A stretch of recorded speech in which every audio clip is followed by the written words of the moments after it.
Good afternoon. Buenos dias, Boston. I'm in front of you today because I am continually inspired by the high school students who march for reasonable and sensible gun control laws. I'm inspired by the teachers from Kentucky, Oklahoma, West Virginia, and Arizona who march and are striking for better pay and for funding for education. I'm inspired too by the immigrant communities who march for resolution for dreamers and DACA individuals who simply want to contribute positively to society, including areas in science. As mentioned in the introduction, I am an educator. I'm a professor of biology at UMass Boston. And as you might know, UMass Boston serves one of the most diverse undergraduate student populations in New England. We have students from over 100 countries. 55% are students of color. The majority are first-generation college students. 45% indicate that lower income status. And the average age is 25. The College of Science and Mathematics, my college, has some majors in some programs where 50% of the students are underrepresented minorities in the sciences. Nevertheless, while UMass Boston is rich in student diversity and is much better as an institution because of this diversity, I am only one from a handful of science professors who are either African American, Latino, or Native American. Yet this lack of diversity is not just in UMass Boston. Rather, it's in many universities, including here in Boston and across the country, who struggle for these real educational disparities. The thing is, more African Americans, Latinos, and Native Americans are obtaining college science degrees. In the latest National Science Foundation report for doctoral degrees awarded in sciences, the number of African American Latinos receiving doctoral degrees has increased. This hasn't generally been true for the last 10 years. Yet still, while there are more scientists of color than ever before, there is a lack of inclusion in the faculty ranks, in the positions of leadership, in academia, in industry, and in research institutions.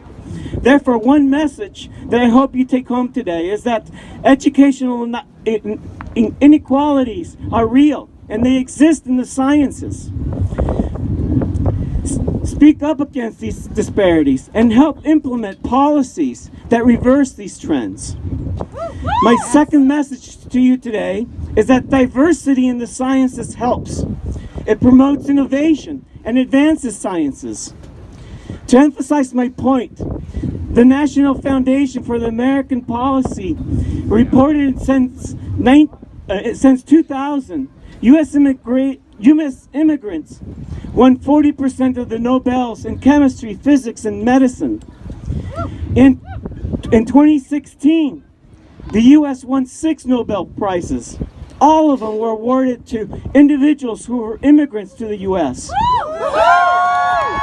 Originally from Scotland and winner of the 2016 Chemistry Nobel, Fraser Stoddart, said after winning the award, "I think the U.S. is what it is today largely because of open door policies."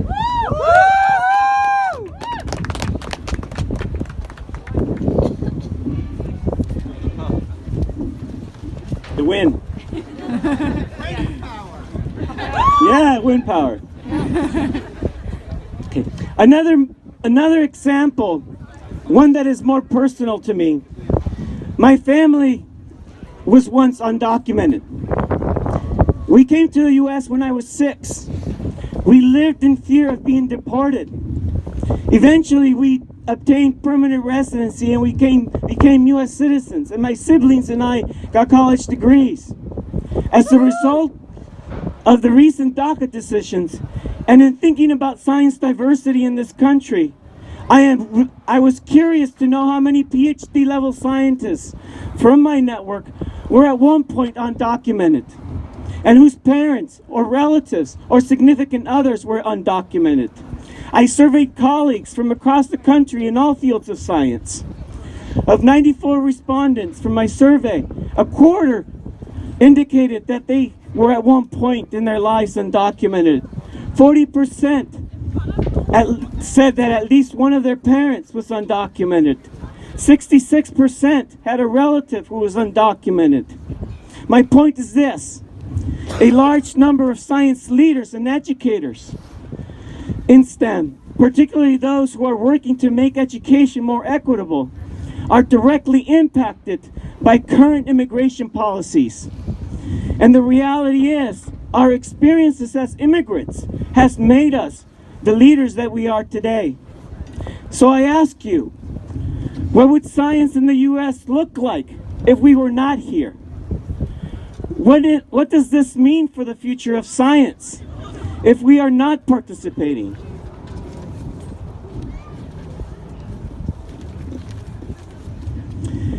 Let's work together to address educational disparities. Let's celebrate and embrace diversity, particularly what immigrants bring to this country.